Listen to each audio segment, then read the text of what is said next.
Okay, so this is the Ferranti Argus 500 that we've recovered from Dungeness power station. I'll just take you through the major modules first. So these are the core stores. The main core store module is here, and this is the control electronics and the power supply. So the machine can take up to 4 of these modules, but in real life it only needed 2. And this is the processor.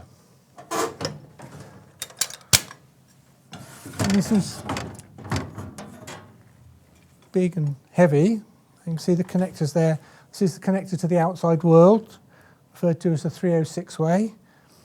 And it connected to the main interface, the paper tape reader, and to the monitor panel. So all those connections to the outside world come through this one connector.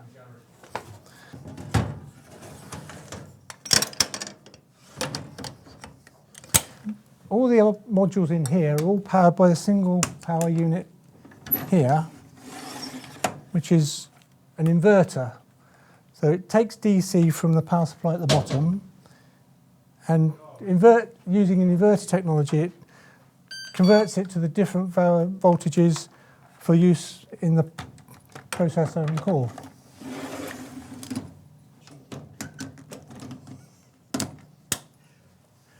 So I'll just go and put the connector back in the back. So it's a bit tricky to get in. I have to jiggle it around a little, but it needs a good screw in. And it takes the cables from here, come out to here, and the back of the monitor panel. And originally this was designed to have the monitor panel on the table, so that's why it's been built with long cables. And it also brings the cables out to this set of wiring here, which is described, it's called interface A, which is the main connection to the outside world. This is a 24-bit bidirectional highway, which is why there's so many wires. And this has been a major part of the restoration up to date. As part of removing it from Dungeness power station, the 2 cabinets had to be taken apart, and all of these wires had to be unplugged. So my first job was to work out where they went and put them all back in so that we could run the machine up. And luckily, from my old time as a Ferranti engineer, I still had the correct tool, so it made the job an awful lot easier than the job of taking them apart. So this is where the power comes in. It's fed from a normal 13 amp socket. We're only using one breaker in the configuration we have here to the MR11, and that is the name of this block here, which is the main power supply for the processor system. And it also has got this big fan in here to try and keep everything cool. So part of the restoration we've done is to strip all this apart, clean it out, re-oil it, check the rubber mountings and get those replaced. And it's now raring to go. So the power comes in at this side.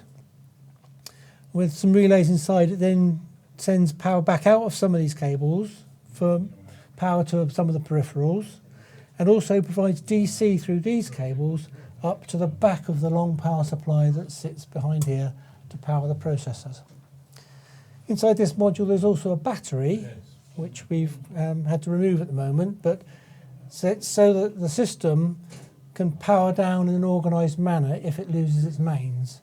Because it's core store, you have to be careful to manage a power down, and the battery in here just keeps it up for 1 or 2 seconds more if you lose mains, so that it shuts down successfully, because you don't want anything untoward to happen as the machine shuts down if it loses power if you're controlling a nuclear power station.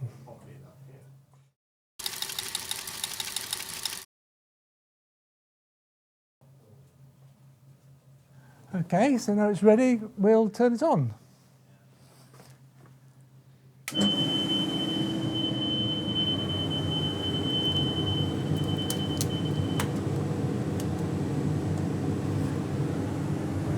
The Argus 500 is a 24-bit machine, so we've got 24 hand keys here, and in the store, that's all 24-bit as well.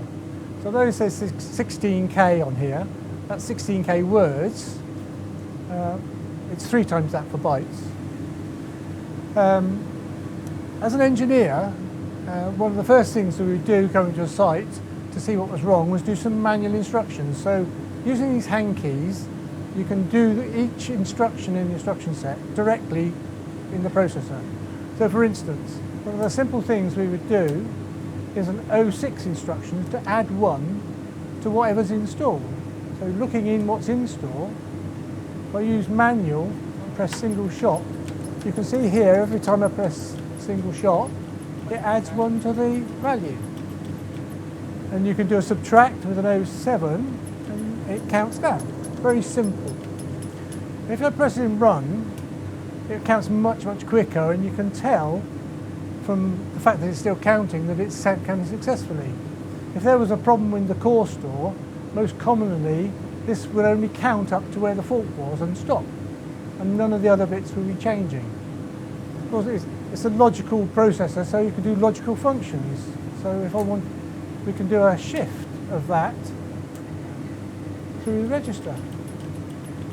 See, as it's shifting all the way along, it's actually cycling round using this shift.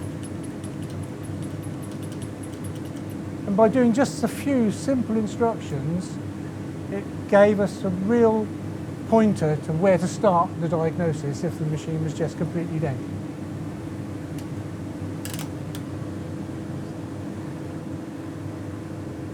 So now I'm going to move on to run some of the standard Argus test programs. First one we're going to do is Argus 502C, and that's a test of the processor. It assumes that you've got good working core stores and starts to work the processor hard. So the first thing to do is to select the address you want to load it at. In this case it's 10,002 in octal. Everything in Argus is octal. Start and PTI, which stands for primary tape input. And then you go to the tape reader station to load the program up. Right, I'm going to take you through the paper tape station, which is a PC that came with the machine. I'm going to describe how software was originally loaded onto the Argus 500, and also what was done in order to incorporate the new PC, and I'll also go through a few steps that I went through to actually create an interface cable that unfortunately we did not get with the machine. So, originally, the Argus had a connector like that, which normally plugged into a TR6 paper tape reader. We do have a number of paper tapes, which are diagnostic tapes, which came with the machine. But fortunately, a lot of the test programs that are with the machine were actually put onto the PC already, because that is how they were actually loading tapes. So originally we had an interface cable like that. Well, unfortunately we did not have any diagrams of what the pinouts were for this particular connector. So I went through a lot of the documentation that that came with the machine to try and figure out how I could actually interface this into a cable that looked like this. I don't know if you can see that. So what we were actually missing was this particular part. This cable was originally on the end of that cable, but it was actually this part that we were missing. In going through all of the documentation, I actually found 13 different variations of the interface cable. So it took a little bit of investigation, but eventually I worked out what it should be and designed my first interface prototype, which is what it looks like here. So you've got the 25i D-type, which eventually we put onto the end of the Argus cable, and this connected to the 37-way D-type, which was plugged into the back of the PC. Once I'd actually configured this and made sure that it all worked, I then produced another version which actually fits into the D-type itself. So this particular cable is then now used to connect the PC to the Argus 500. Now obviously we're very fortunate to get the PC with it, and and they have already loaded a number of the test programs that we were able to use to actually verify that the machine is actually working. And I'll just go through the very simple process that we do in order to load a paper tape. So as you've seen earlier, the Argus is set up in such a way that it's ready to read a paper tape input, and then I will then run a program on the PC itself that will actually simulate a tape reader and load that tape into the machine. And I say, this is a very quick operation. So again, I'm going to load the same tape as we recorded earlier, which is a 502C. I'll just double click on the particular paper tape image, and that's it, complete. Once it's loaded, press stop, select the start address where you want to start it. In this case, it's the same. Press start and run. You see this is blurred because it's running. To check that it's running successfully, the instructions say we can look at a particular location in the store. So that's 11336, and now you can see a count of the cycles. Every time it runs through all of its tests in this particular program, it adds one to this counter. We typically leave that for running 10 to 15 minutes, make sure that everything has settled down once we change one of the processes.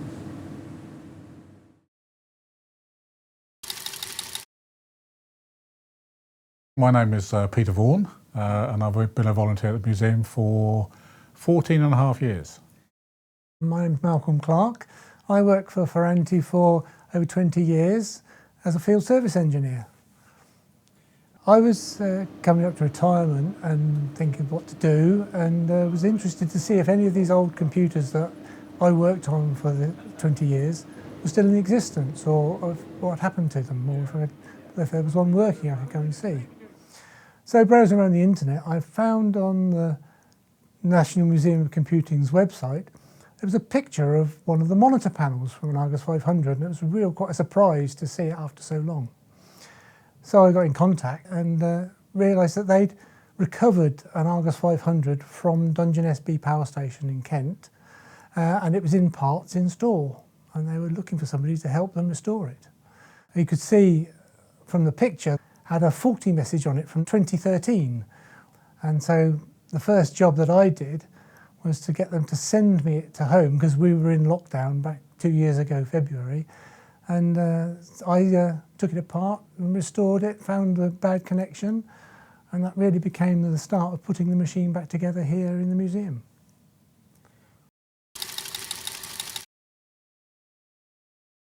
I think the 500 came out around the late 60s, probably 68, 69, and it was primarily a process control machine. So it was sort of designed to control processes within factories.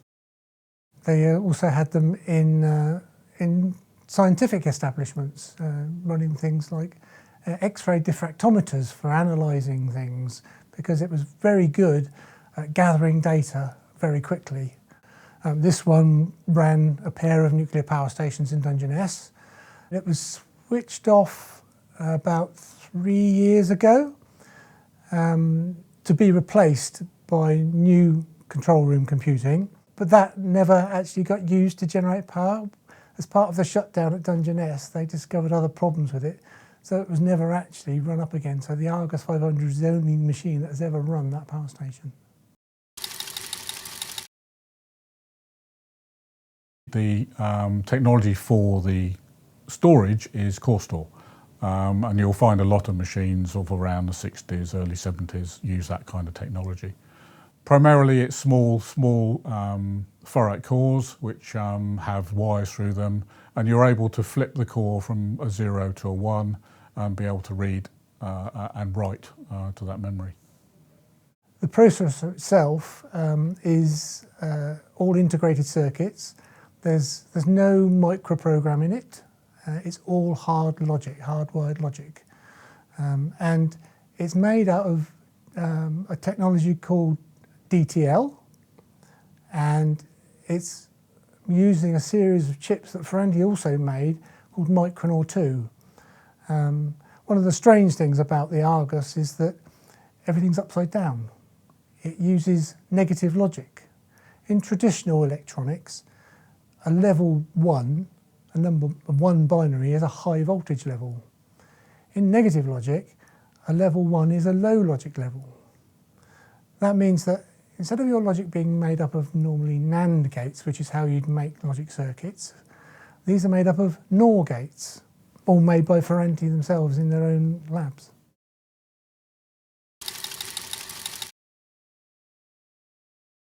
Looking at the research in what this was, there would be some graphical cathode ray tube displays in the main control room, plus the connections to the machine would be all the switches and the dials would all be driven from the Argus, from its input-output devices.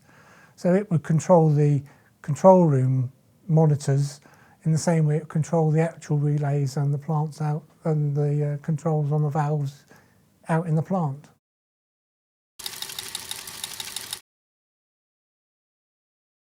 And the major task really was to put it back in one piece.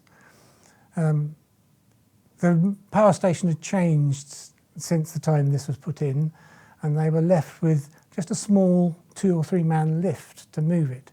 So it had to be broken down from its 3 cabinets, taken off its heavy plinth, lots of wiring disconnected, just so they could get it out of the building. So the main part of the restoration to this point has been reconnecting it, bolting it all together, and reconfiguring it so we'll actually fit it in the museum, because it's 3 cabinets was quite big. We decided to cut it down to 2.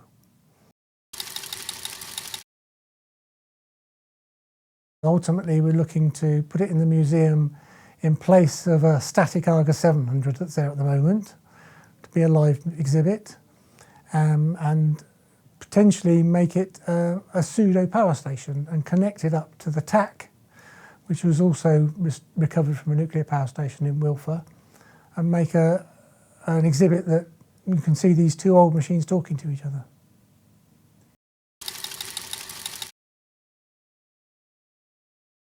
Very good question. We're doing our best to try and get it there, hopefully this year, but I suspect with the stage that we're at now, which is actually looking for components and interfacing cards, there may be some time before we can get hold of that, or we may even have to design our own, which of course will delay things. So it's probably more likely to be the end of this year, maybe next year, before the actual display is actually in situ in the museum.